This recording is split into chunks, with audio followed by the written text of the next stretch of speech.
Gentlemen, our positions are insurmountable, our defenses are impenetrable, and Fortress America remains impregnable as always. Do not fear this seemingly endless onslaught. Just because the enemy is countless in number does not mean it is more powerful. They are driven by a false sense of righteousness, led by foolish kings of a bygone era, while we are driven by the desire to protect our home and way of life, led by our own hearts and minds alone. They do not understand what it takes to make a nation from nothing.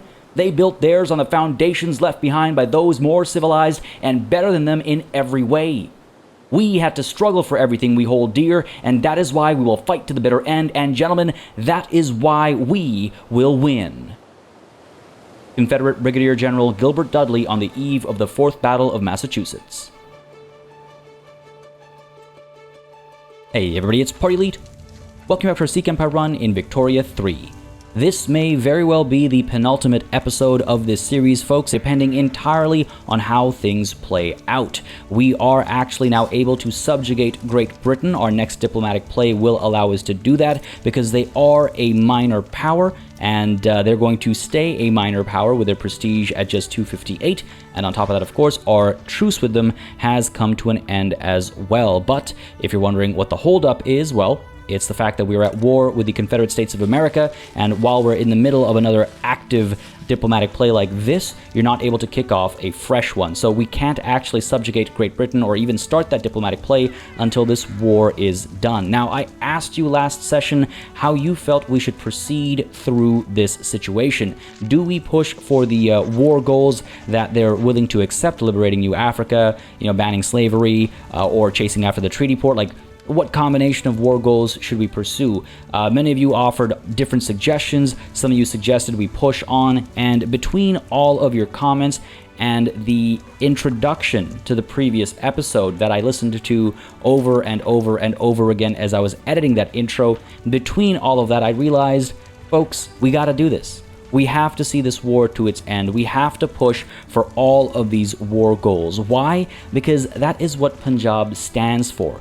Punjab sticks to its promises, and we promised these people freedom from slavery. We promised them emancipation. We promised them their own nation. We promised our own people that will be a much wealthier state with Confederate war reparations, which then, again, with the state being wealthier, it just translates into better lives for all of our people, right? So we can't just forsake our own people. We need to get that money so we can invest in further, construction, further development, and all that good stuff for all of our good people. And beyond that as well, in that same vein, oil is becoming a much more required commodity as we move into the future, and we know we need to have access to the tremendous oil supplies that the Confederate States of America have access to. So that Delaware Treaty Port is also essential to us. So folks, in order to get all of those war goals, in order to stay true to who we are and who we have been, we're going to have to stick with this war, and we're going to have to get the Confederate States of America to drop their war support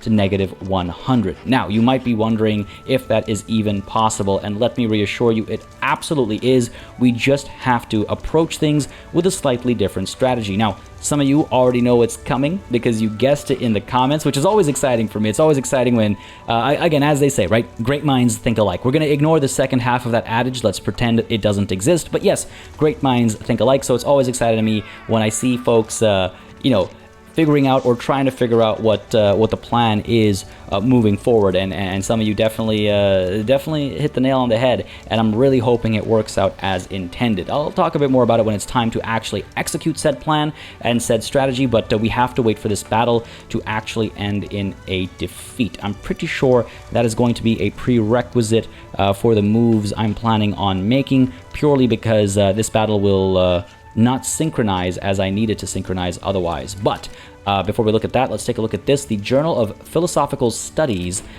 is something we should concern ourselves with before we invest in the study of war, I suppose. Members of the philosophy department from the University of Mysore have signed a formal petition for governmental funding of their next project, a scientific journal. With the foundation of our philosophical studies, we welcome a new era in the scrutiny of the mind, an era of rigorous research and serious experimentation, an era of scientific collaboration among our foreign colleagues, a safe haven in which all investigations pertaining to this topic can be shared. Either we can say we simply have no resources for this, further radicalizing the academics in Mysore, or we can fund this journal, giving us a little bit of extra prestige while costing us 68.1k per week for the next 5 years. Now, yes, this is a negative number up over here, but that's largely because of all the construction that's going on right now, right? So I'm not too concerned about this extra cost that's going to come through. I mean, the extra prestige is not the biggest deal, obviously, but purely from the aspect of, again, role-playing, I think it makes sense for us to fund this journal. We've been investing in our universities so much, we've been investing in the literacy of the people so much, our innovation is looking pretty good, so I think it makes sense for us to fund this journal, and so we'll take the hit to our economy, and I'm sure we'll recover just fine, especially with those war reparations that are about to start filling up our treasury, right? So let's fund the journal, and let's go ahead and wait until this battle is completed before we dive into the upcoming, moves as far as this war is concerned. At the same time, a lot of construction is being completed as well, so why don't we go ahead and invest in some more, I guess, furniture manufactories is never a bad idea. If we take a look at the population, we'll see that, again, the upper strata are in dire need, I'm sure, of, yes, luxury furniture and luxury clothes. Those things are exceedingly expensive, and if we look at the lower strata, these guys, I'm sure, are also looking for cheaper furniture, and hey, cheaper clothes wouldn't hurt either. So sure, why don't we go ahead and invest in further furniture manufactories? Where are these guys located? All in Punjab. If we keep doing Punjab, then we're soon going to see some trouble as far as its infrastructure is concerned. So why don't we go ahead and take a look at some opportunities in the home counties, maybe? I'm sure these guys make furniture too. Yes, they do. So let's get this guy stacked up to 25, let's say. I think that should be good enough for the time being. And actually, on the topic of the home counties, we should also just point out really quickly that the English have decided not to secede. Their cultural turmoil is now below 50%, so there is now a 0% chance of secession any day, and as long as we can keep this cultural turmoil below 50%, we'll be just fine. So I think everything we did last session, it all accumulated, the job opportunities, the increased wages here and there, on top of that, of course, the poor laws, all that came together to increase the standard of living in these new states. I mean, look at that vibrant green of the West Country especially, right? And even the home counties are looking greener than they did before. So we did quite well over here, and it's, our investments are paying dividends already. So feeling very good about that as we keep an eye on the situation over here, because yes, this battle is about to end, and as soon as it does, we're going to make some serious moves that will hopefully work out as I need them to. Fortunately, we've managed to kill quite a few of the enemy in this battle, so hopefully that will affect them as we roll in the next couple of weeks, well, months, years even. Honestly, I might miss that August 1910 date. I'm going to be honest with you. It might need to be 1911, 1912 even. This war is going to go on for a little bit longer, but it's an important one in so many ways for so many people. Sometimes I really wish a battle would just end a bit sooner. There we go. Finally, our defeat has happened. They were just sticking in there for far too long. I could have pulled the trigger on my strategy a fair bit sooner, but no, they kept fighting for like 2 extra weeks or something. Nonetheless, this naval invasion failed, but we're now going to move in with not 1, but 2 simultaneous naval invasions. The plan here, folks, is to preoccupy all of their professional troops from their barracks at hopefully 1 naval invasion and 1 landing, so that the other landing can actually go through just facing off against conscripts. Again, just as a reminder, their conscripts right now are suffering from some serious penalties because of a lack of input goods. That 50% penalty is absolutely huge, and even though it seems as though they're no longer suffering from a shortage of opium, the shortage of automobiles, I'm sure, is going to last a very long time, and that will keep their stats down, while of course their barracks are obviously not suffering from similar penalties, so they're actually causing us trouble. But I do want to point out that, again, it's not that many states up over here that they're actually able to access barracks troops from. A much better situation compared to the circumstances down over here in the Dixie region, where they have significantly larger number of barracks and a large number of states from which they can pull conscripts as well. So as far as the numbers game is concerned, I think we're much better off striking at New England still, and the entire move here, the entire play here, is to try and, yes, get those handful of troops from their barracks preoccupied at a single naval invasion, and then allow the other naval invasion to go through without having to deal with any of the barracks troops, or at least fewer of them. In the interest of doing that, we're actually going to head on over to England HQ and recruit a general and admiral over here. And you might be wondering, why at England HQ? Why not back here at North India HQ, where we have significantly more battalions available? Well, folks, that's exactly why. Because if we get a general here, he's going to pick up, what, like 20, maybe 30 troops? Especially if we actually put the Maharaja in charge, he'll pick up a significant number of troops, and then our tiny fleet that's involved in the North India HQ isn't actually going to be able to ship him over for a naval invasion without suffering from a huge penalty. This discrepancy in battalion count and flotilla count is why I'm not going to do this in North India, and instead I'm going to do it in the England HQ, where the discrepancy is much smaller, to the point that the penalty will either be negligible or literally non-existent. So with that said, let's go ahead and bring in our new general. Hopefully we'll have some good options over here. Looks as though we're going to have to empower the rural folk ever so slightly, because they have open terrain commander over here with Ranjit Ahluwalia, and should the opportunity arise, I would like to take advantage of that plus 25% offense. But also we have surveyor over here, which obviously isn't going to help us with the first two buffs there, because we're not going to be at home, but there's the chartered terrain chance and that good visibility chance buff that I think can come in handy when we try and pull some of these naval invasions off. Let's go ahead and, yes, recruit Ranjit Ahluwalia. A little upset about empowering the rural folk after all of our work, but hey, when push comes to shove, etc., desperate times, desperate measures, etc., etc. Now, our admiral will hopefully not be from the landowners, because that's happened in the past, and oh, wouldn't you know it, that is an option. But it does look like Karak Nalwa here of the armed forces is the better pick. He is brave, which is always nice. He is also a dockyard organizer, which is helpful, and celebrity commander is not going to help us right now, but perhaps down the line it'll be more valuable. I do like the look of expert convoy raider on Diwan Singh Dogra here, but you know what, I'm perfectly fine sticking with Karak Nalwa over here. Let's go ahead and recruit him from the armed forces.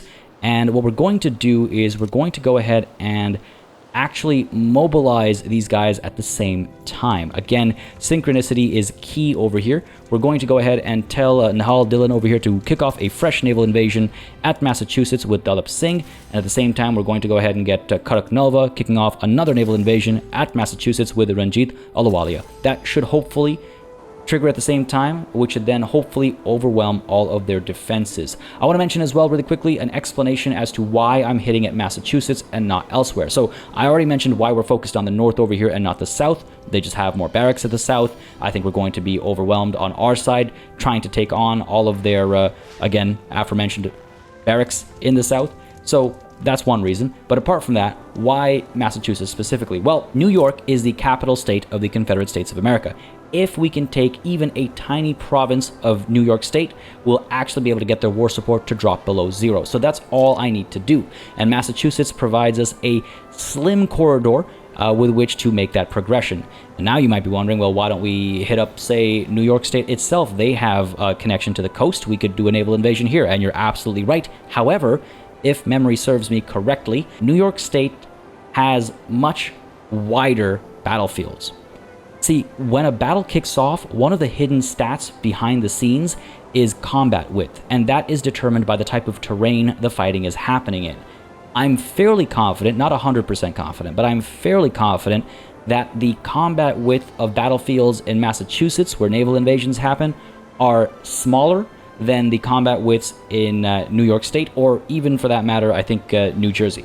Nonetheless, that's why I'm chasing after Massachusetts, and for those of you that don't know what combat width is, it basically determines the upper limit of how many battalions can be brought to the battlefield.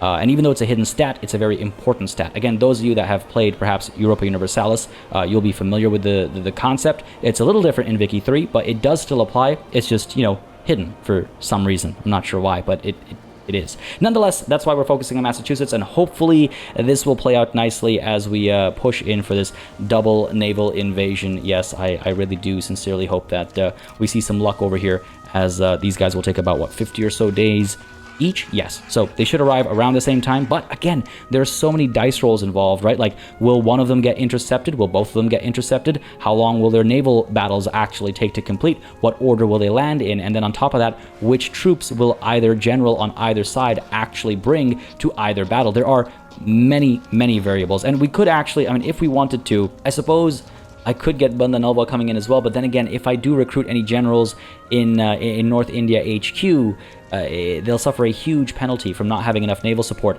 and I don't want to recruit multiple generals to the point that one of them ends up with just 8 battalions or so, because again, generals cost bureaucracy, and while I'm not too concerned about our current situation, let's not be wasteful, because firing generals actually upsets the interest group they're from as well. So it's not like we can just hire and fire them as we please without consequences. There are some serious consequences for overdoing things, so we want to be careful about that as well, of course, as inefficient agriculture is kicking us now. What do we have over here? Industrialists are complaining about the subsistence farms. We should perhaps follow their advice. I do want the industrialists to be happy once more, not just happy actually, but loyal. So sure, we'll follow their advice, and we'll see a bit of radicalization for the upper strata in Punjabi Rajputana. Fair enough. Actually, folks, it occurs to me I've made a bit of an error with my naval invasion planning. It's not the end of the world, but we're just going to tell Karaknalva over here to patrol coasts in, let's say, South India. That's a fake order, so it doesn't matter where we send him, because we're going to immediately tell him once more to kick off a naval invasion headed towards Massachusetts, carrying Ranjit Ahluwalia. The reason why we're doing that, folks, is because when Ranjit Ahluwalia arrives, he brings with him just 13 battalions, and those 13 battalions can very easily become extremely outnumbered, and so the battle that he's going to kick off might not last long enough for Dalip Singh to actually make landfall, because, you know, who knows how long their individual actual interception battles are going to last as well, right? So that's one concern, but separately as well, Ranjit Ahluwalia and his 13 battalions might only draw, say, 20 or 30 battalions from the Confederates, and as a result of that, there are so many more that are waiting to join the battlefield when Dalip Singh eventually arrives. Whereas if Dalip Singh is the first one to arrive with his, 50 battalions, he might draw, I don't know, 80, 90, maybe even 100 battalions from the Confederates, and as a result of that, there are fewer battalions for the enemy to pick from when they decide to go up against Ranjit Ahluwalia. Now, again, is this going to work out perfectly? I don't know. I cannot predict the future, but I do think this staggering works out a little bit better for us than what I'd done previously, which was to launch those naval invasions at the exact same time. Now, yes, that means Ranjit Ahluwalia will be at least, 10 or maybe 20 days delayed or so, but it's not like battles only last a day or a week, right? Sometimes they last months, so I'm not too concerned about that aspect of things. I just hope we pull off what I've been looking to pull off. I hope we finally get our breakthrough, because it's been a very, very long time coming, and we really need to bring this war to an end. So just another week left before Dalip Singh over here arrives, and we'll take a look at how his battle shapes up and maybe make some additional adjustments based on our stats and how they all line up. Folks, I cannot believe it. My goodness, I cannot believe this is happening. We actually outnumber the enemy here. We have 45 battalions against their 41. Our stats are evenly matched with an offense and defense of 79 apiece. We both even have the same battle condition with surprise maneuver on both ends, causing extra morale damage. We're just going to give ourselves the extra upper hand over here by taking a look at our armed forces and seeing that their approval rating is just one short of loyalty and patriotic fervor. That, of course, means, folks, we're going to go ahead and make some adjustments to our military wages, bringing about their loyalty and bringing about an extra 15% to our offense over here, which should be enough to give us the upper hand and really bring us this victory. We have been fighting for this for so long. I'll be extremely pleased if we actually have success here. Let's not get too excited, because this could swing either way. There's the 15% buff coming in from patriotic fervor, giving us an offense of 91. This is slowly leaning in our favor. Let's just take a look over here. Yeah, we seem to have the upper hand. This gap seems to be getting bigger and bigger, and so, folks, we're actually going to be making some quick moves over here to make sure we take advantage of this situation. I'm just going to wait for the first bump from recovery to kick in, just to make sure this is actually playing out as needed, and it seems to be the case. That recovery rate, though, is huge. I mean, theirs is at plus 67%, ours is at plus 74%. Surely we should be seeing bigger bumps, but again, of course, I guess they have access to more troops, right? I really hope this trend continues, because I'm a little bit concerned that it won't. Nonetheless, what I'm going to actually do now is, first of all, cancel Ranjit Ahluwalia's naval invasion over here. What we're going to do instead is get Karaknalwa actually patrolling the coast, or no, raiding convoys up over here. Let's get him working there, and Ranjit Ahluwalia will join in later in a different way, as some of you have seen me do in the past as well, I believe, but we don't need naval invasions for that move over there. And the same thing applies for all of our generals down over here as well. So Justice Singh Dogra, let's go ahead and mobilize you. Over here at Persia HQ, we don't actually have a general anymore, so let's go ahead and recruit a new one. And it looks as though Nawab Bhangi here, member of the landowners, would be a decent option because of experienced offensive planner and stalwart defender, but he also has shell shock, and yes, he is a member of the landowners, and we really don't want to empower them too much. In fact, if we empower the armed forces further, we might actually see them become powerful, right? And if they become powerful, then all these buffs double. So, I mean, it's not like hiring one general is going to do that, but it'll help us along the way, right? And besides, Karak Dylan over here is a traditionalist commander, so he can actually bring about more, conscripts if we decide to get more conscripts going. He's also a surveyor, which does have its benefits as well. And yes, Nawab Bhangi is too, but Karak Dylan is of the armed forces. So Karak Dylan it shall be, and let's go ahead and mobilize you as well. While at North India HQ, we're of course going to get our Maharaja mobilizing as well.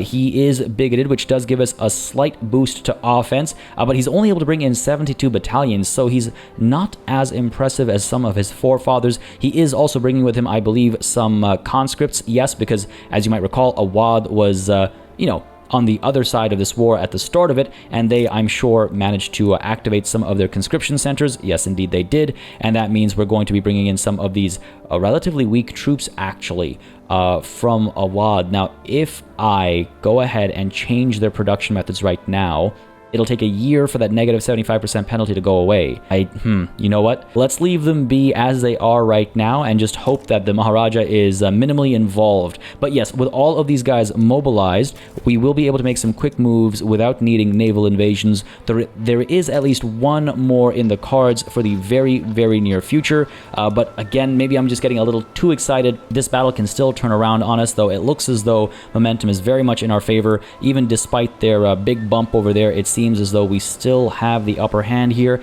and hopefully we can maintain it. I don't like just how narrow this gap is, and it's only a matter of one bad set of rolls for this battle to completely flip against us, but it's looking pretty good so far, folks.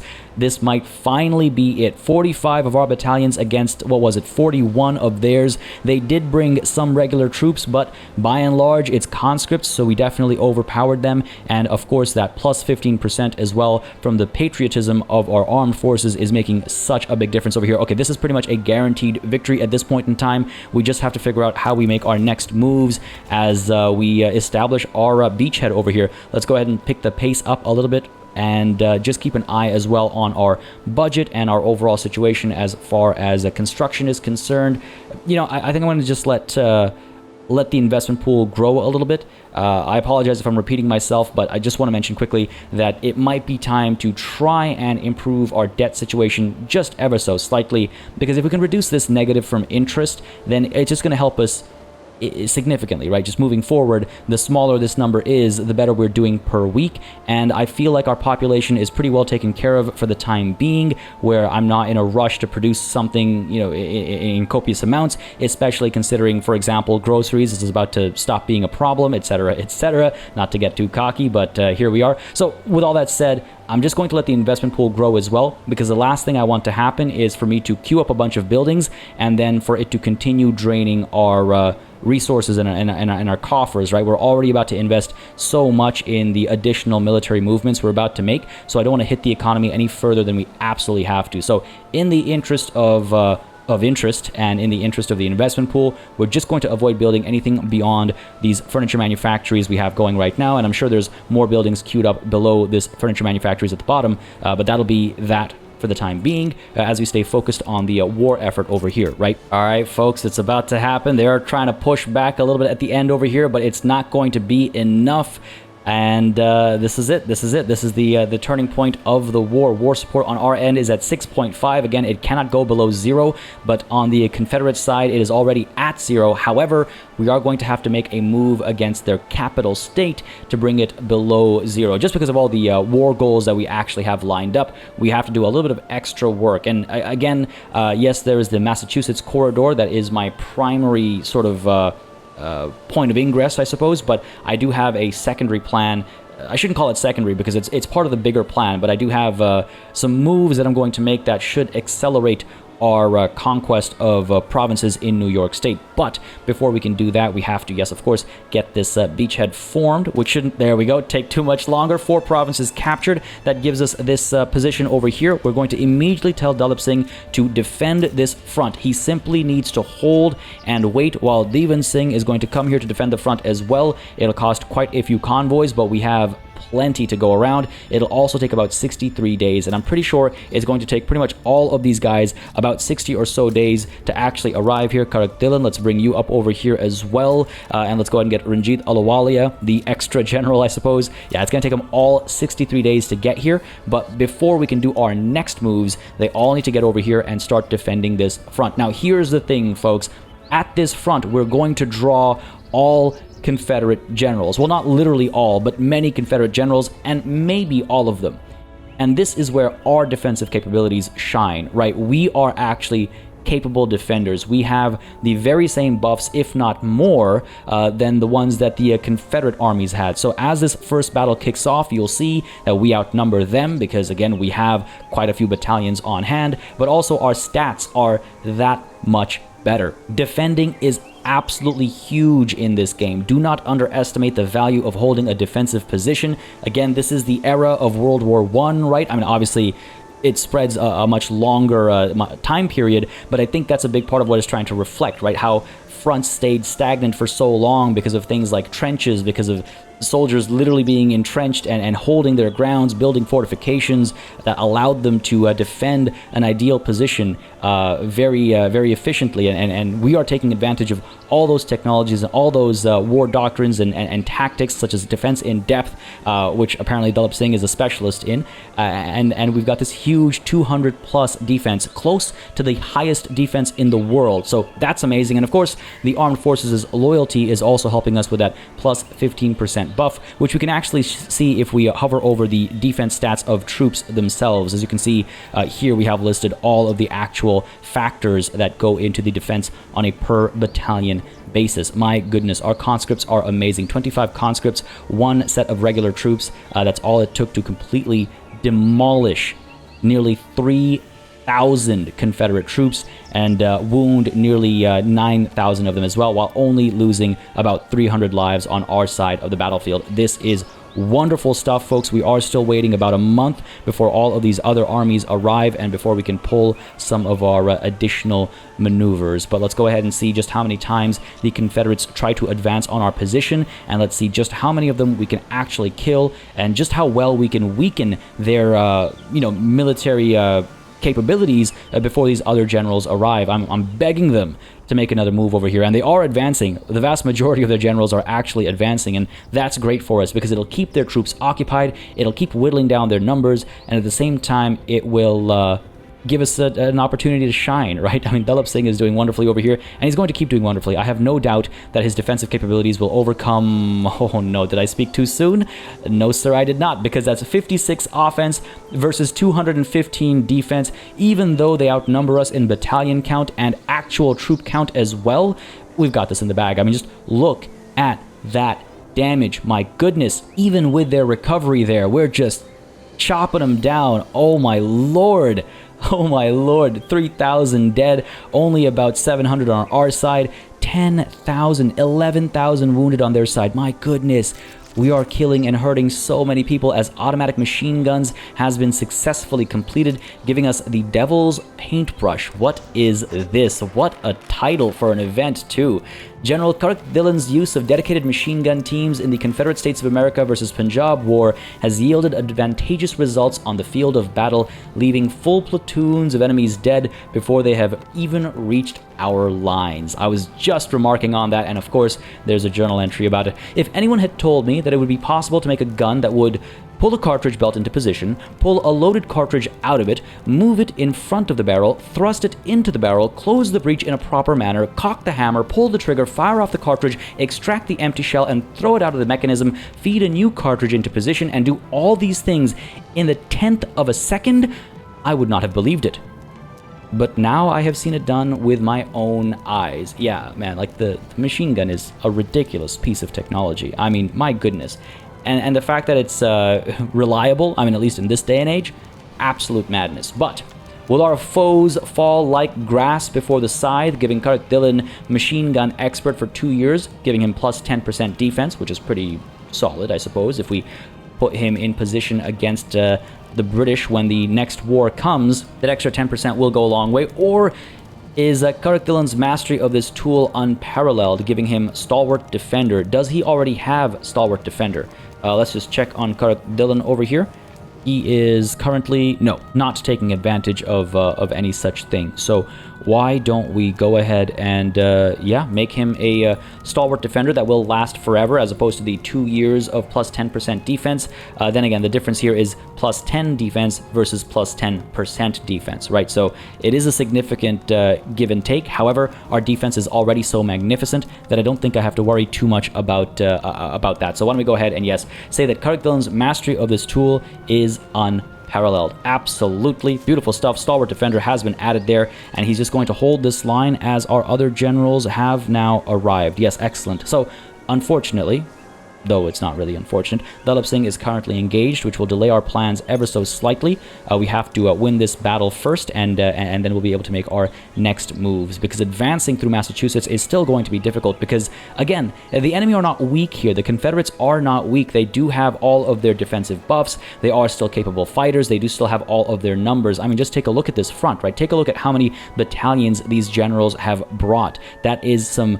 I mean, oh my God, that is a lot of troops, right? So we are still somewhat on the back foot at Massachusetts, but that is, yes, specific to Massachusetts. By focusing all their efforts on this one opening over here, on this one breach, they have left themselves open to attack in other positions, or at least that's the hope, right? A lot of speculation here, but if I get Dalip Singh kicking off another naval invasion with the help of Nahal Dillon, of course, down over here at New York State, yes, we'll see an invasion at sea, but when Dalip Singh actually makes landfall, there is a chance that most of their troops are going to remain distracted at this front over here, and they won't actually be able to pull back to HQ. They won't be given the standby order that brings them back to HQ, which then allows them to defend against these naval invasions and the actual, landing battles. So hopefully this has worked out nicely enough that when Dalip Singh arrives in about 2 months' time,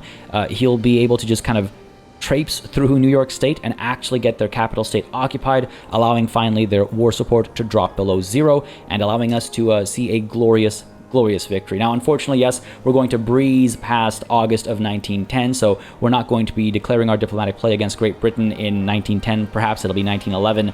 We do need to spend some time to recover and all that good stuff, obviously, but look, I'm not too concerned about that. I'm more concerned about all of these war goals and the promise we made to the people of the Americas, and of course the people back home as well, right? Don't forget the value of that Delaware Treaty Port, and it was actually mentioned in the comments, and I forgot to check this earlier, so my apologies, but it was actually mentioned in the comments that I should take a look at the production of hardwood in the Confederate States of America as well, because that's something that we've been chasing after for a very, very long time, and it would be kind of wonderful if they produce a lot of hardwood as well. Now, they do have the ability to produce more hardwood, but that doesn't necessarily translate with how the AI might end up pursuing their industry. So let's take a look at hardwood, which we actually have an input goods shortage of. That's a bit of a problem. And let's take a look at production on the map. Oh, what do you know? Yeah, they are producing some. Not as much as they could. Again, if we take a look at potentials, just look at how much of a logging industry they could have. But if you look at production, it's, pitiful in comparison. So that's unfortunate. But let's establish an additional import route, bringing some hardwood in from Canada, sure. And we could perhaps chase some elsewhere too.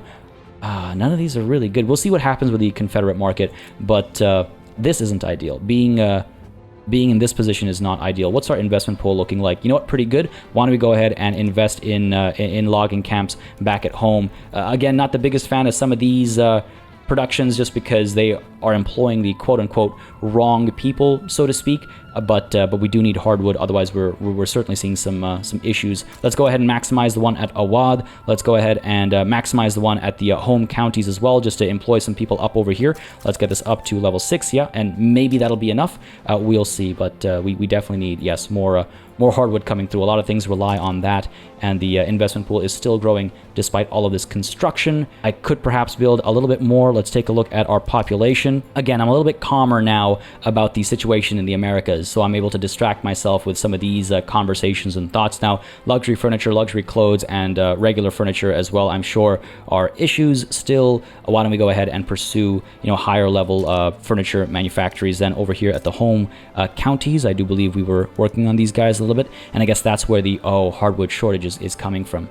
Okay, you know what? Let's wait and see what happens when it's a 5% penalty. That's not causing the big pain here. Let's go ahead and get you up to level, I say 35, and let's work on importing more hardwood and also producing more locally, right? So we'll see how that plays out, but in the meanwhile, let's go ahead and keep our eyes on the situation over here with Naval Dillon. Yes, 28 days away now from hopefully making a secure landing at New York State. This will be absolutely huge if we manage to pull this off. Up over here, meanwhile, we have 22 battalions of ours against 20 of theirs, still just bringing in the pain over here. Devon Singh is absolutely slaughtering Confederate troops, and this is going wonderfully. Again, all we needed was to make landfall. All we needed was to secure a beachhead. We've managed to do that, and now we're pretty much home free, because either we manage to successfully make landfall at New York State, or we just wait until we whittle down enough of their troops and then flip all of our generals into advance, and then we just plow through the enemy because they don't have full strength battalions to hold us back, right? So it's just a matter of time over here as once more they come just waltzing in front of a 139 defense stat. Even with poor visibility, we're doing wonderfully over here. So like I said, I think we're pretty much home free. I don't want to say it with 100% confidence because getting too cocky is dangerous. Who knows when someone from the East India Company or from Travancore ends up being the general in charge instead, and the Confederates finally get the advantage they need, right? So who knows what might actually end up happening, but for the time being, I'm fairly confident that we're okay, as in about 3 days time now, we're hopefully going to see a move at New York State. In comes the interception first, I imagine. Yes, there it is. Are we going to win this? Yeah, no question about it. I don't know why I even pretend to be concerned there. I wasn't just moments ago, but here I am now wondering about it. Nope, and in we are. Beautiful. Look at that. 18 of our battalions against 2 of theirs. Ladies and gentlemen, this has worked out precisely as desired, precisely as planned. I am overjoyed that this strategy has played out as needed. It feels so good in games like this when you come across what seems like a nigh impossible challenge, but to overcome it based on strategic thinking. I mean, it would have been wise of the AI to keep at least some battalions back over here in case another naval invasion came in from somewhere else, but they doubled, tripled, and quadrupled down on the defense of this front over here. And now they're not pulling back in time. It's already too late for them. What are they going to do even if they pull back? We're going to get this beachhead over here and just keep applying pressure, just like we did at the New England HQ that we've already established at Massachusetts. Now, the fact of the matter is that we don't have to keep pushing. We can flip to defending down over here as well, because all we need, as we saw with South Bengal way back when we were fighting the EIC, all we need is just one province in their capital state to start bringing their war support below zero. And folks, we are just about to get that in a moment's time over here. They're so close to ending the fighting. I hate when they just kind of stick in there right at the end. It's like, just give up, just surrender. Your way of life has come to an end. Your time is done here. Beautiful stuff. Victory is ours. 5 provinces captured, and we are immediately making some moves, but in 2 days' time, 26 enemy battalions will arrive. I could potentially take them on, but let's keep an eye on if more battalions arrive over here, because if they do, if there's a chance of us being outnumbered, we really need to flip this into defending. And you know what? It feels like that might be the case, as pan-nationalism has been unlocked. Beautiful stuff, folks. This is excellent. This is what will finally and ultimately allow us to form India. We have everything we need now to pull the trigger on that decision, except for, of course, the actual subjugation of Great Britain, which is right around the corner, right? This war is almost done. As you can see, the enemy's war support is now dropping below zero at a rate of negative 4.88 per week. That will hopefully accelerate if we actually gain some more ground. But overall, we've got everything we need for that that final move. Now, naturally, we want to secure Pondicherry and stuff as well, but overall, we have all the moving parts in place. Now, I just wonder if Dalip Singh should switch to defending the front. 2 days before Asa Bryan here arrives, I'm going to go ahead and move. No, you know what? He's going to arrive in time, and I don't need to take this risk. Let's flip around and start defending the New York front, because that's all we need. We just need to hold the line over here for, what is it? It's -5, let's call it, per week. So what, 20 weeks time? In about 20 weeks time, we'll have our victory over here. So that's good. And you know what?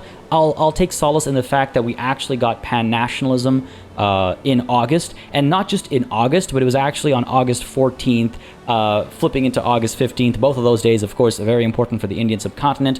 For those of you that don't know, August 14th is Pakistan's Independence Day, and August 15th is India's Independence Day. So, you know, it kind of encompasses the entirety of the Indian subcontinent. Of course, at the time, if we're talking about Augusts, Pakistan included East and West Pakistan, which included Bangladesh as well. So there's that. Though Sri Lanka, you know, I can't remember when Sri Lanka's Independence Day was. Dang, I used to be really good at Independence Days. I know that sounds absolutely silly, but I used to be really good at Independence Days, and now I cannot, for the life of me, remember Sri Lanka's.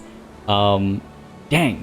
And then, of course, there's like Bhutan. I mean, the Indian subcontinent is more than just the countries that we've sort of made our own throughout this playthrough, right?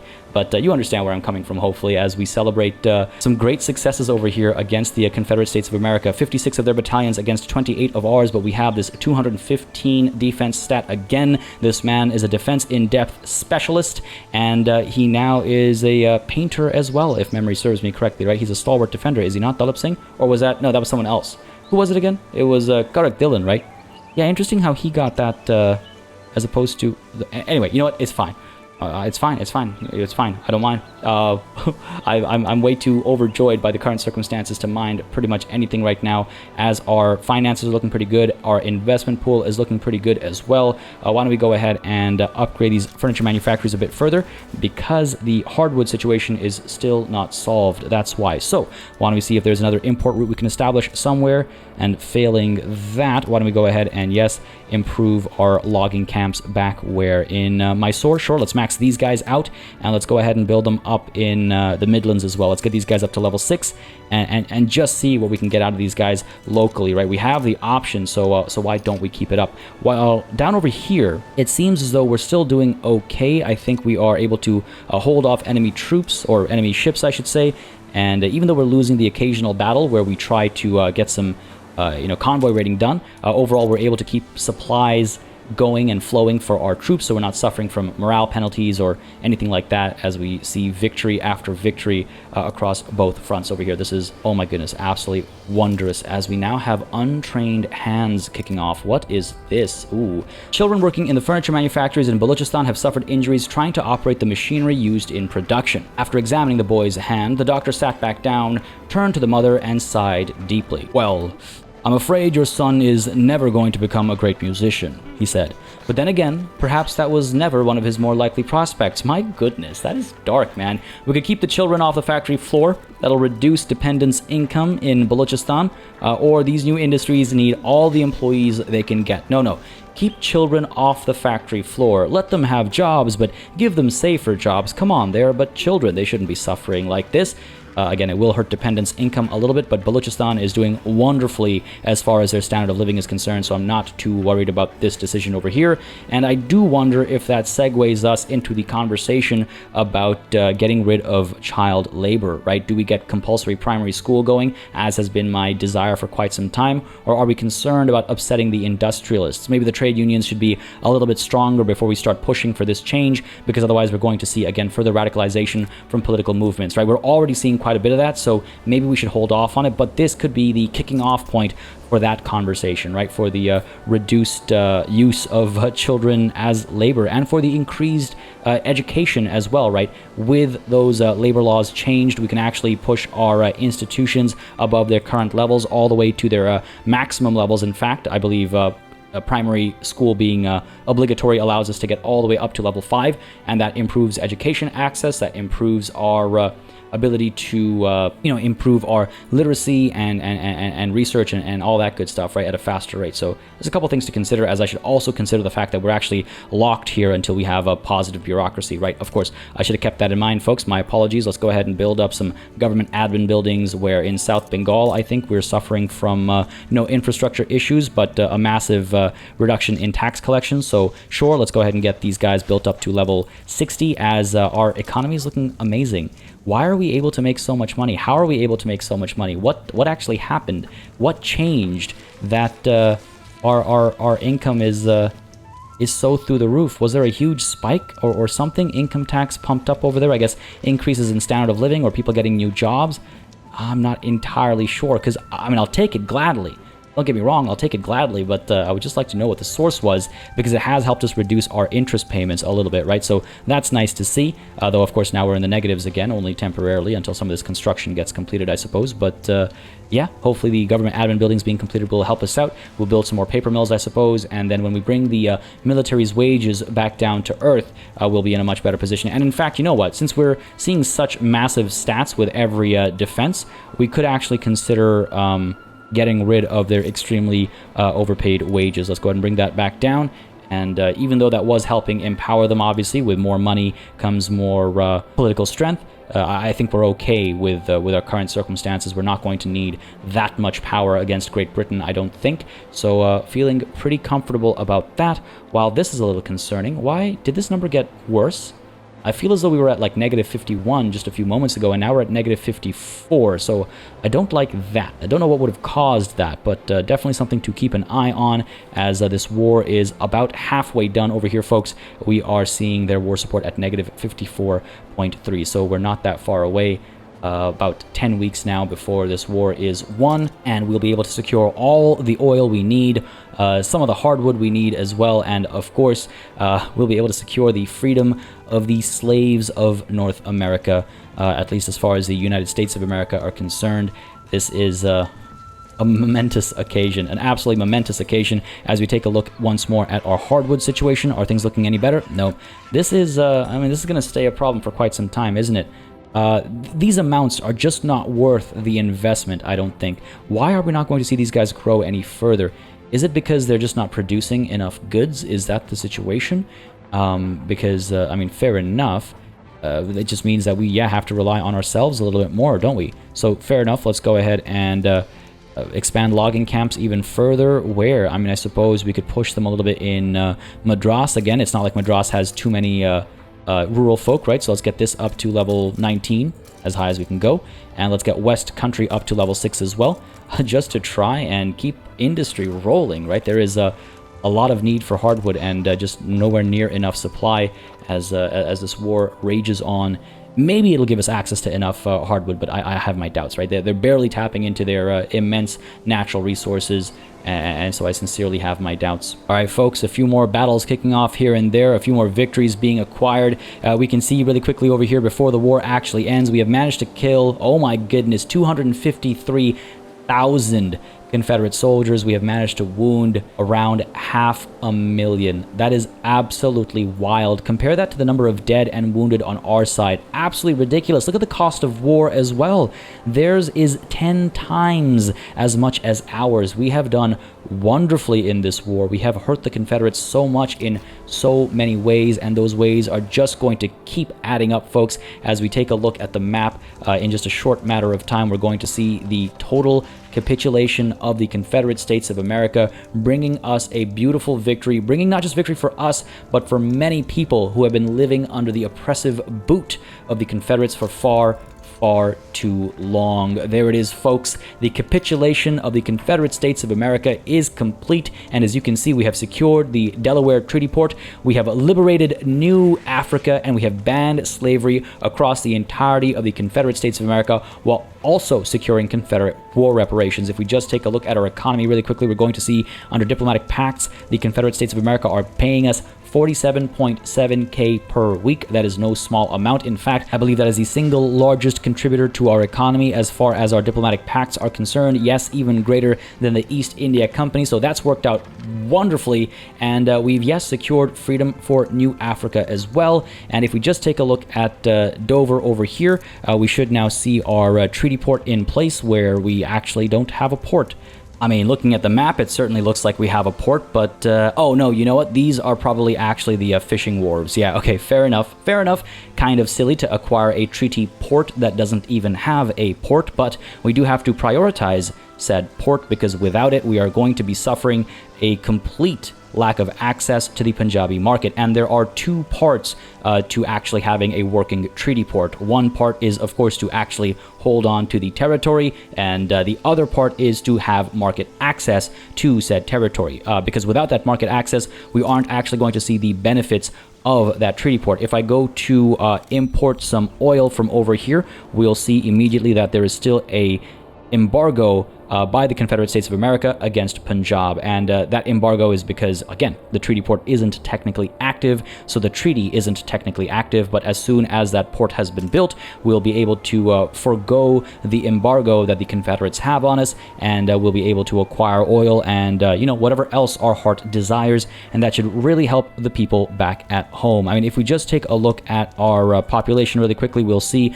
not just the need for more groceries, because it remains, you know, slightly more expensive than desired, than expected perhaps, but beyond groceries that we'll be producing so much more of with oil, we should also consider oil itself as a commodity that is used by pops in their homes to heat their homes, right? If we keep the price of oil down, more and more people will use them. That'll bring the price of oil back up. That'll allow us to import more oil to further, you know, try to keep the price down. There's that back and forth that'll be happening, but as more oil is being used to heat these homes, we're going to see less of a reliance on coal, less of a reliance on wood, etc., and that should really help balance prices in other sort of commodities, so to speak, which will then make our businesses a bit more profitable, perhaps increase the wages that they're willing to pay, and at the same time, it will cheapen some of those goods for the lower strata of society that, you know, don't use as much oil to heat their homes. So that'll work out very nicely for us, and it's just a matter of time. We just have to wait the 15 weeks needed to complete this port.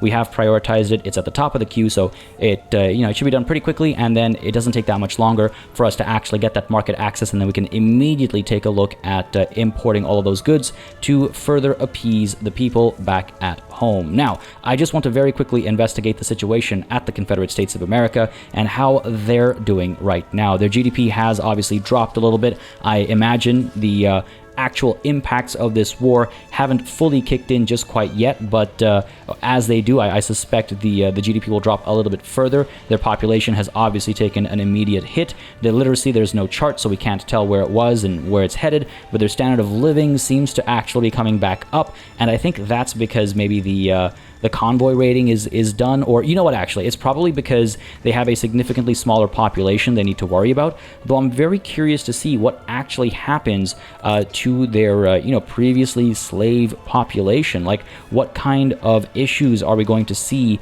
come up as a result of the freed slaves? I mean, the turmoil levels are fairly high. They're all going to be struggling for the time being. I'm sure their expectations are, a long way away.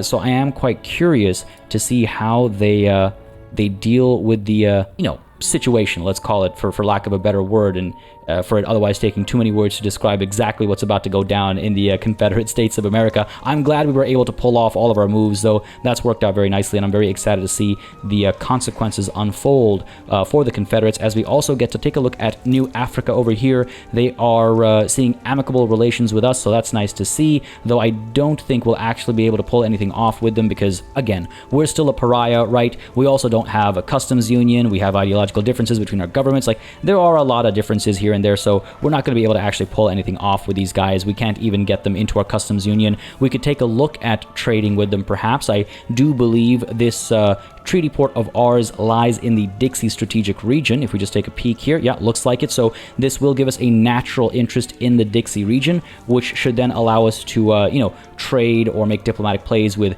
New Africa, the Confederate States, the United States, and Mexico alike, because the Dixie region does contain all of those nations, right? So we can see what kind of moves we can make, but I highly doubt anything's really going to come from this, at least as far as diplomacy is concerned, because again, our pariah status is really, really bad for us, but perhaps there's opportunities with trade and all that good stuff, right? So we will let that play out, as I just want to take a further look at their GDP over here. Again, it only just came about, so nothing to see here, really. They have a few flotillas. Their battalion count is rather interesting. They have 58 regular battalions and 83 conscript battalions. Now, that's not going to be enough to go toe-to-toe with the Confederate States of America, because even though their professional battalion count is kind of neck and neck, there are just way too many conscripts. I mean, the Confederate States have all of the population centers, right? So these guys are fine, and I'm sure the United States of America as well have, oh my god, they actually have barely any regular battalions, but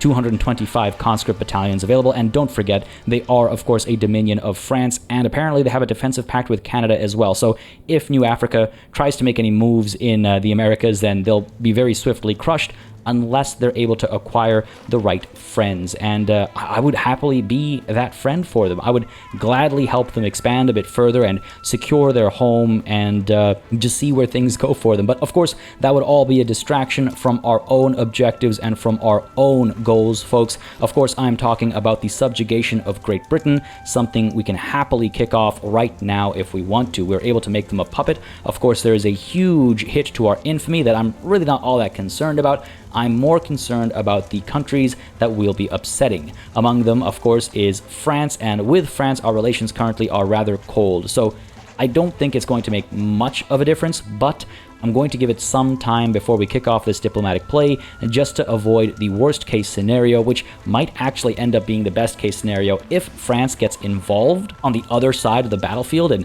goes toe-to-toe against us.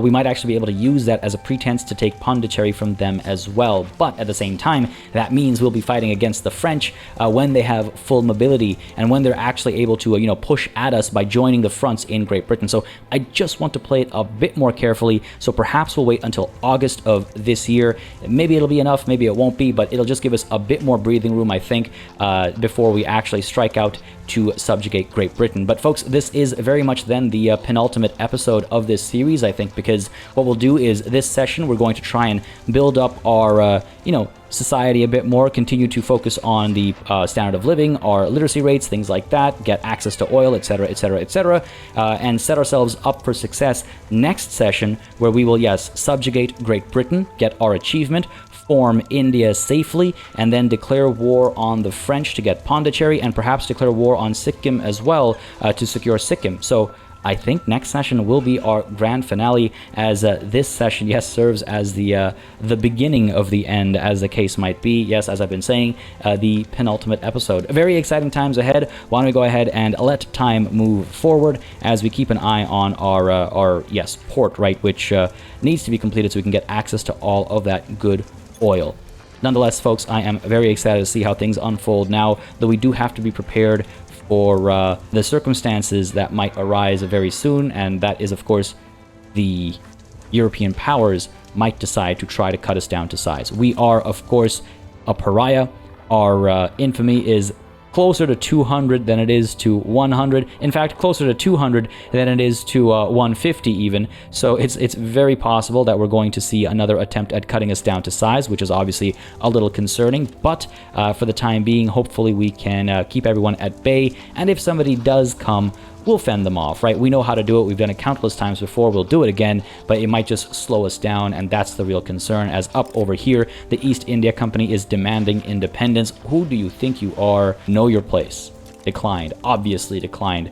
And at the same time, our economy is looking fantastic. The investment pool is growing slowly but surely. We're going to let that continue just for a little bit longer. And let's just take a look at our budget as well, just to make sure everything is looking good over here. Yeah, very comfortable with our current situation.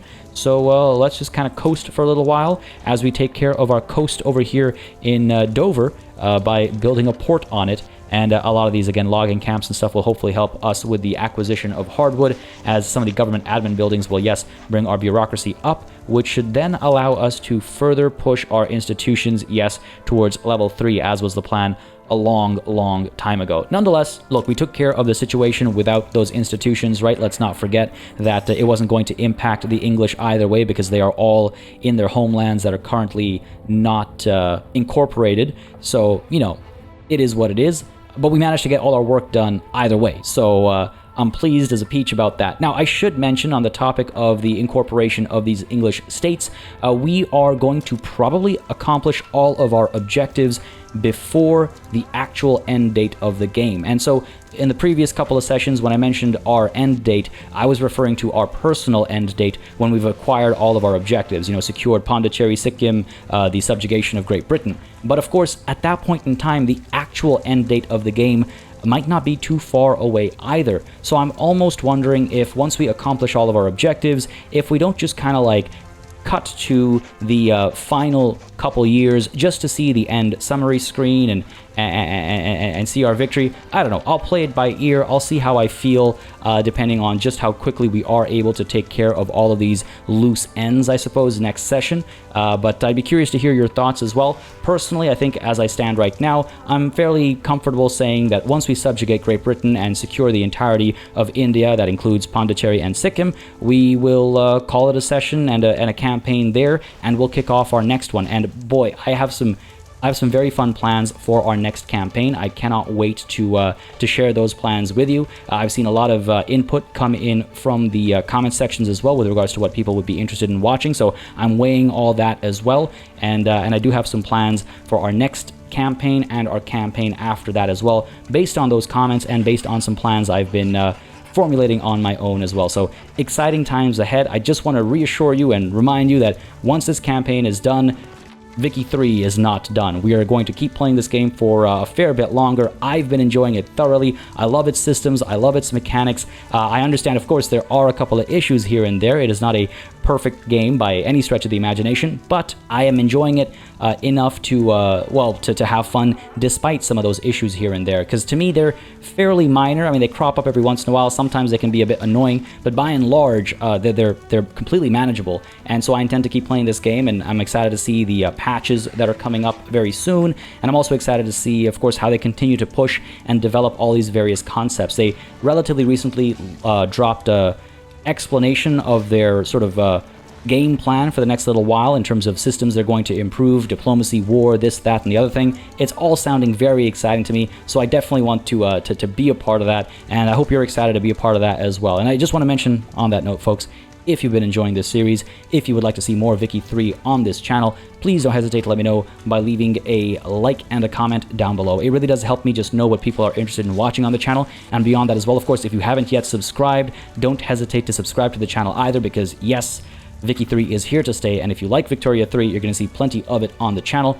And beyond that as well, I play a lot of Paradox games. A lot of Crusader Kings 3 happens on this channel. We'll be playing, you know, whatever else comes next down the line. We play a ton of other strategy games as well, so if that's kind of your vibe, feel free to subscribe, and don't hesitate to join the Discord either, linked in the description down below. A fantastic place to hang out with some fantastic folks playing some fantastic games and just chilling and vibing. It's a lot of fun. It's a wonderful community. I'm very proud to be a part of it.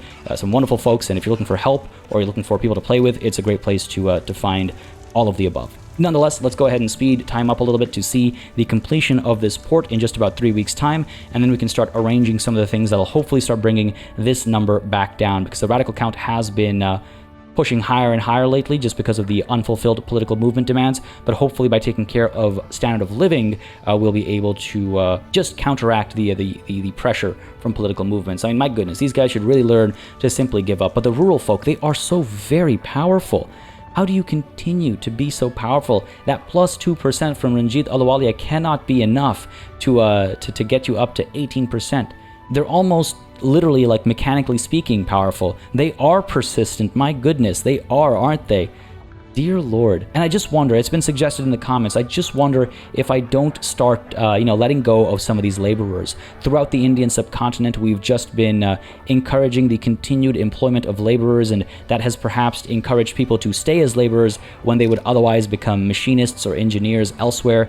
And I just wonder if, maybe particularly in North Bengal, if we consider some of those adjustments just to force the weakness of the rural folk even ever so slightly. I mean, we could take some considerations right now as our port has actually been completed as well. So why don't we go ahead and spend some time on making some adjustments on that front, right? So first of all, we're going to check our market access at Dover, looking good at 100%, which will then allow us to, yes, import oil from the Confederate market, because now, regardless of their embargo, we can just kind of skirt past it. And I sincerely hope that it's stuck at level 3 simply because of supply and demand. Ooh, it's because of trade revenue after tariffs. All right, fair enough. Well, let's go ahead and get this going, and we'll keep an eye on it as we start to, actually use that oil. Hopefully the value proposition will start to make sense for our trade centers, and hopefully we'll actually see those trade routes grow much more than that. But now over to North Bengal, where I do believe we have fairly large food industries. We can get these guys using vacuum canning, and I just wonder if I shouldn't keep an eye on this before I overdo things, right? So let's say vacuum canning. Let's keep an eye on the oil situation over here. Hopefully we'll see this stay reasonable. Immediately, of course, we're going to see an input goods shortage situation, but in maybe a week, maybe two, we'll hopefully see this level out. We could head on over to our market screen and more specifically our trade routes screen to keep an eye on, my goodness, all of these inactive trade routes because I assume of embargoes. You guys have an open market. You can't have an embargo on me. What's going on over here? Let me just take a look over here. They don't have any embargoes on us. They do. They do. Hang on a second. Do we not have you forced onto free trade? So is it just a matter of them lacking a port again? Oh my goodness, it is, isn't it? No, they still have... Yeah, they still have their port up over here. So, what? All right, you know what? It is what it is, but we are wasting a lot of bureaucracy, I suppose, as a result of all of these trade routes. So why don't we go ahead and get rid of them? Because Russia, I assume, has an embargo on us as well. If we take a look at diplomacy with them, there is, in fact, yes, an embargo. Okay, fair enough. Fair enough. It is what it is. Let's go ahead and cancel all of these, and that's certainly hurting us. And I imagine that's where our hardwood crisis is coming from as well, because I could have sworn I'd solved that problem, but now it's back. So, all right, fair enough. But yes, I was looking for oil over here in particular, just to see what happens with our trade route with the Confederate States. It's going to grow to level 3 and stay there. Still because of the value proposition, eh? That's not very good. It's just a matter of our trade centers not being able to make enough money. Is that the trade center up over here at the home counties? No, this one's dealing with oil from Austria. Okay, fair enough. All right, it's the one in Balochistan that's dealing with oil from the Confederates. I just wonder if I shouldn't maybe subsidize their salaries. I don't know if that's actually going to make a difference, though. I don't think it impacts trade centers, but I do want to see this grow to a little bit of a higher level. We've got level 4 now. Again, maybe as demand goes higher and higher, the value proposition will start to make sense. We'll see. Maybe I just need to add some more trade routes to make this that much more viable. If we take a look again at our market screen and take a look at considerable import demand, can we bring in luxury clothes from, say, the Ottoman market? Not really worth it, is it? How about porcelain? The Austrian market, that actually seems rather valuable. Sure, let's go ahead and pull it from the Confederate market first, and then the Austrian market second, and we can take a look at what else. Groceries, perhaps? Nope, that's not worth it. Tea, maybe? I don't think that's the right call. We can produce that locally. Coffee, we're a big producer of as well. Luxury furniture? Sure, from the Confederate market, why not? Let's go ahead and pull some over. And apart from that, we can take a look at export routes as well. We can go ahead and send out some grain to the Canadian market. Sure enough. It's productive enough. How about some steamers? We can send some over to the Ottoman market. There's a decent bit of productivity there. That should be good, right? That should be good enough. Maybe send some over to the Confederate market as well. All right, and what does that do to our trade center here? Or did it spread out to other trade centers just to spite me? Yep, of course it did. Of course it did. Because there's no rhyme or reason or logic as to how any of this stuff works, is there? Is there, game? Is there? All right, over to our market again. Furniture? Our people use this, though. I want to keep the price of these goods down, right? Fruits, I suppose, we could send out. No. Fabric to the Confederate market. somewhat productive, I suppose. Let's try that.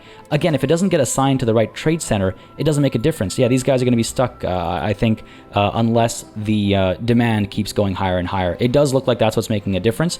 All of our new trade routes aren't making any difference. All they're doing is actually costing us bureaucracy, which, maybe is a good reason to cancel them, though at the same time, obviously, we should see some tariffs coming through because of all those new trade routes. We'll consider the pros and cons, but I'm most certainly considering, what's going to keep this thing growing. Right now, level 5 is its maximum cap.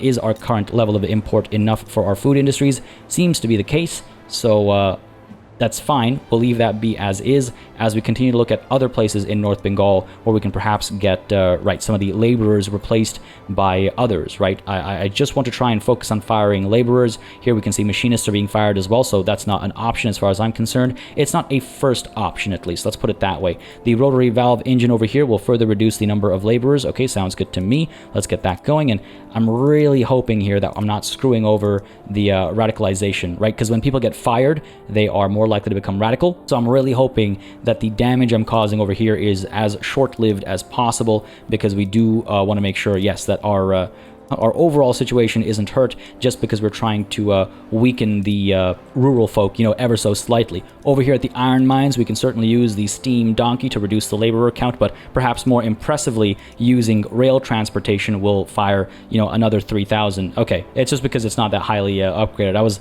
setting it up to be a very big number, calling it impressive, but elsewhere, it would be very impressive, but these iron mines aren't all that large, I suppose. Fair enough. The logging camp can also use the rail transportation. There you go, 10K. That's the kind of number I'm talking about. Let's go ahead and get rail transportation there, and let's use the steam donkeys here too. And why don't we pursue the electric sawmill, because it'll make electricity that much more expensive. So let's go ahead and actually really quickly distract ourselves with Punjab and the situation here where infrastructure is a bit of an issue.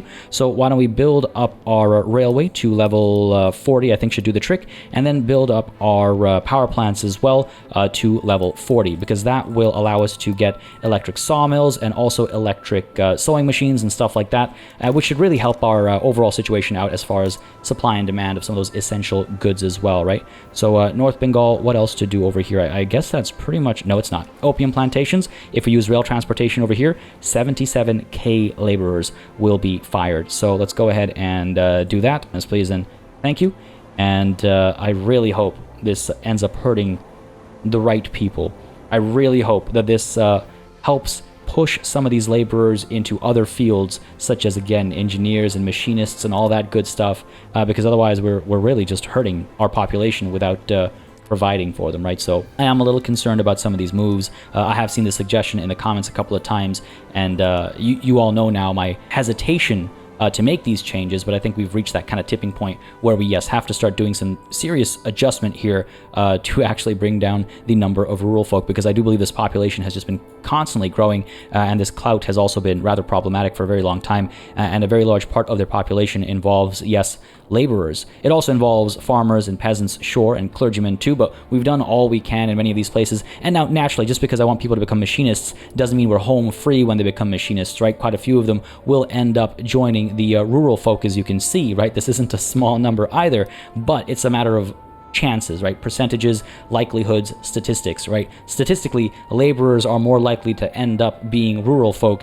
than machinists and engineers, but that doesn't mean that these guys aren't going to ever end up as rural folk. That's the overall play and ploy here. So let's see what happens to this population of 14.9 million, and let's see what happens to their clout of 17.7% as we kind of, weaken their overall political strength. Yeah, we'll see what happens there. As New Africa has begun mobilization for some reason or another. Not sure exactly what's going on, but let's just keep an eye on this. Are they seriously suffering from a revolutionary, oh my goodness, already? Revolutionary New Africa versus New Africa. I mean, I have no preferences over here as long as New Africa maintains its independence. I sincerely hope the politics of... oh my goodness, hold on. What's... okay, interesting. We've got advanced egalitarianism here versus conservative agenda. Well, this is interesting, but I do think the original New Africa will come out on top. They have more battalions and conscripts alike, so they should be okay. Just kind of funny to see that go down so immediately after gaining independence, but hey, it is what it is. All right, this is looking very promising. Our oil import trade route from the Confederate market is growing. It's at level 8 right now, so it very much does look like it's just a matter of creating that demand and then bringing about the supply as a result, right? So why don't we head on over to some of our other grocery producing industries and get them using vacuum canning as well, where they aren't already. Can't quite remember exactly where our biggest food industries are, so why don't we go ahead and check out groceries and check out our production on map. Looks like we've got these two covered, and I suppose we should have some over here in the Midlands as well. Just the one, really? Oh, huh. That explains a lot, actually. Sure, why don't we go ahead and upgrade these guys here in the Midlands, get these guys up to level, I say 20 perhaps, and we'll get them using vacuum canning as well, again encouraging the further import of more oil, and hopefully that'll work out, as we seem to have now lost both of the political movements that were trying to enact agrarianism and freedom of conscience alike. That's nice to see. I don't know if that was a result of some of our recent moves or just them getting tired, but hopefully we'll see a drop in the radical count as some other peace treaties are being signed elsewhere that don't actually relate to us at all. Thank you very much for letting me know, gang. You know, knowing my luck, it's all the laborers who are parts of the trade union's interest group that got fired over here in North Bengal. I mean, I'm obviously joking.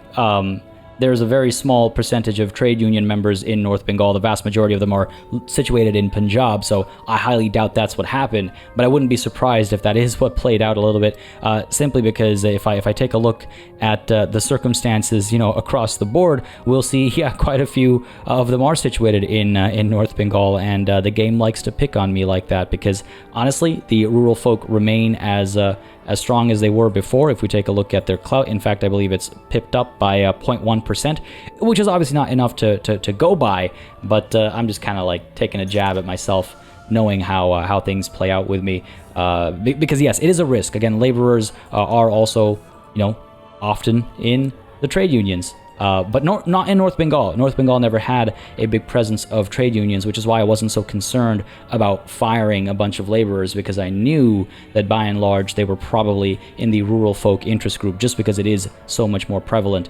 But we'll see how these decisions play out. Again, like right off the bat, you can see North Bengal, right, South Bengal, North Bengal. So I do think it was the right call, but it might just take a little bit of time for it to make any kind of an actual impact, if it ever even does. We'll see, obviously, in due time, as some of these constructions are going to take a fair bit of time to actually get completed before we start seeing the impact on reduced radicalization from improved standard of living. But overall, we've done a pretty good job, despite the spike we've seen, obviously, largely due to the conquest of British territory, now our territory. We've done quite well, I would say, hovering around that 20 million mark, and our loyalist count has also been largely going up. We see a downward trend right now, but it's a slight downward trend. Overall, it's been climbing higher and higher, so feeling pretty good about that. But folks, as we reach August of 1911, I think we should call it a session over here, so that next session includes, yes, our diplomatic play against Great Britain, any last-minute preparations in order to actually kick that make puppet play off, and the subsequent play that'll come immediately afterwards, which is to take, yes, Pondicherry and Sikkim as well. Two separate plays, most likely, but we'll see exactly how it all, well, plays out. France is still none too happy about our work around the world, so we'll have to see what we can do about managing expectations there. We might see France enter this war that we kick off as we try to subjugate Great Britain, but we'll try and use that to our advantage. But folks, like I was saying, this is where, yes, in fact, we're going to call it a session, and next time I think will be the final episode of our Sikh Empire run. I hope you've been enjoying this series. I certainly have, folks. Again, if you want to let me know, and if you want to see more Vicky 3 on the channel, leave a like down below, and perhaps a comment as well. But for the time being, as always, a massive thanks goes out to all of the channel members and patrons who've been supporting the channel on a monthly basis. Y'all keep us alive and running smoothly. And of course, a big old thanks goes out to each and every one of you for watching. Until next time, cheers.